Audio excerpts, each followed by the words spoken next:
Olá, alunos! Hoje iremos ver as relações entre o gráfico da função seno e da função cosseno. Então, vamos acompanhar, sendo que nós temos aqui os gráficos abaixo, da função seno de x está em azul, do cosseno de x está em vermelho, para dar um destaque. Então, observe pelos gráficos abaixo que o seno de x mais π sobre 2 ele vai ser igual ao cosseno de x. Mas como isso vai dar? Vamos entender.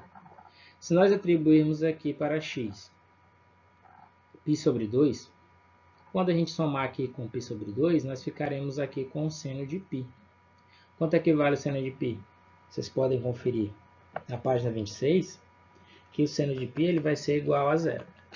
Como atribuímos para x aqui o valor π sobre 2, então o cosseno de π sobre 2, vocês podem conferir na página 28, ele também é igual a zero. Então aqui nós temos que a igualdade é elevada. Mas se atribuirmos outro valor, como por exemplo 3π sobre 2. Se nós atribuirmos para x o valor 3π sobre 2, quando nós somarmos com π sobre 2, nós obteremos aqui o seno de 2π.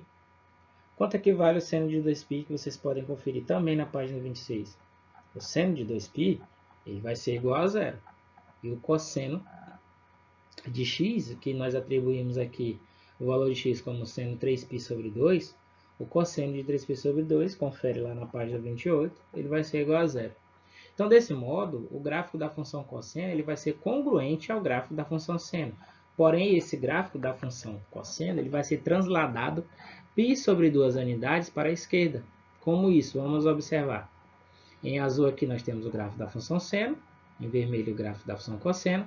Observe que aqui, ó, em cima de zero, nós temos aqui o gráfico da função seno passando. E observamos que em cima do eixo x, o gráfico da função cosseno ele vai estar aqui passando em π sobre 2, exatamente as π sobre 2 unidades para a esquerda.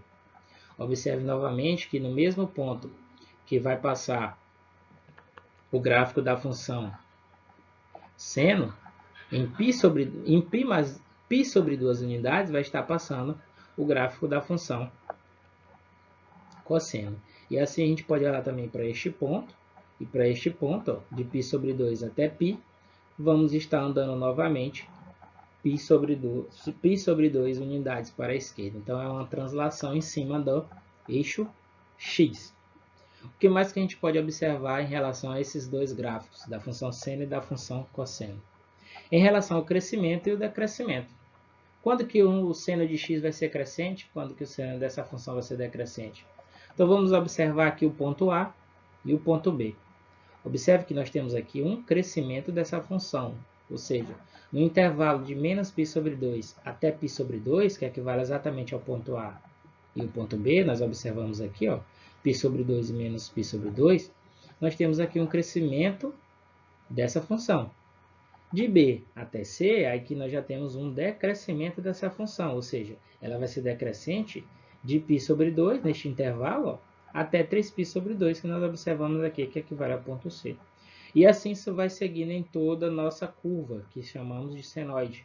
Observe que de C até D, nós já temos novamente um crescimento, ou seja, de 3π sobre 2 até 5π sobre 2, nossa função vai ser crescente. Então, facilmente nós observamos aqui os intervalos em que a função cresce e decresce da função seno de x.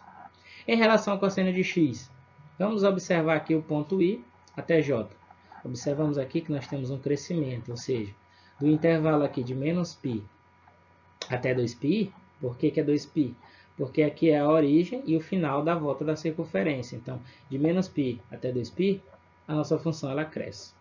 E quando é que ela vai decrescer? O intervalo aqui é exatamente de 2π até π.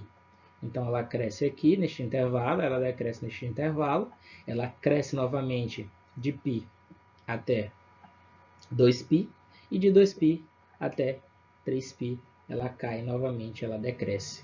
Então, esse é o comportamento da função seno e da função cosseno. Espero que vocês tenham entendido. Quaisquer dúvidas, vocês podem estar mandando para mim no privado. Até mais.